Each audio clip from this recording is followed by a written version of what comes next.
कोना, रहती कोना गौरी रहती कोना, गौरी रहती कोना, एहन जोगिया के घर गौरी रहती कोना, एहन जोगिया के घर गौरी रहती कोना, रहती कोना गौरी रहती कोना, गौरी रहती कोना,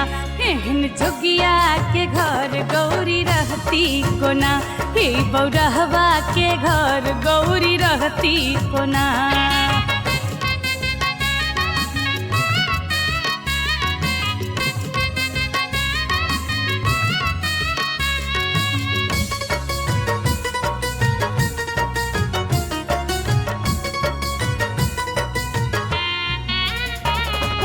बुढ़वा सनक गाल चटकल के दाय पूछत मैं ना सब केहन केलो जमाय, बड़ बुढ़वा सनक गाल चटकल के दाय पूछत मैं ना सब केहन केलो जमाय, एहन सासुर के हो एहन सासुर के बस गौरी बसती कोना, गौरी बसती कोना, एहन जोगिया के घर गौरी रहती कोना, ई बौरहवा के घर गौरी रहती कोना।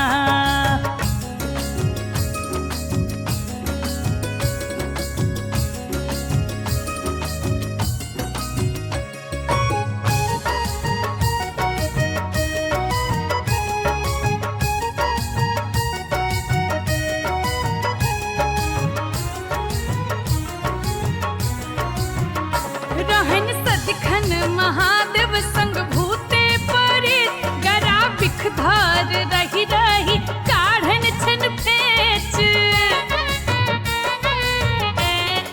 हाँ रहन सदखन महादेव संग भूते परे गरा बिखधर रही रही काढ़न छन पेच, एतक कष्ट में हो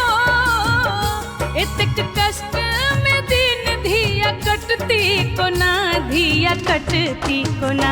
एहन जोगिया के घर गौरी रहती कोना, हे बौरहवा के घर गौरी रहती कोना।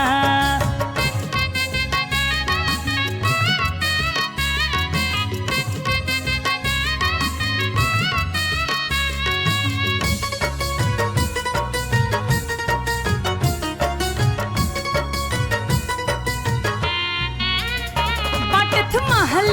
अटारी जान का महेश घर खाइयो पर आफत होन रही रही कलेश,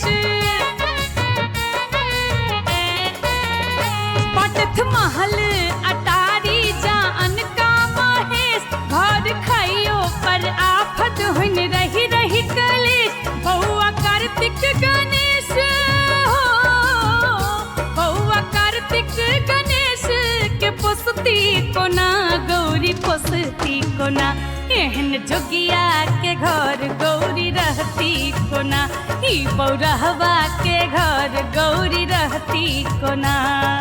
रहती कोना गौरी रहती कोना, गौरी रहती कोना, एहन जोगिया के घर गौरी रहती कोना, हे बौरहवा के घर गौरी रहती कोना, एहन जोगिया के घर गौरी रहती कोना, हे बौरहवा के घर गौरी रहती कोना।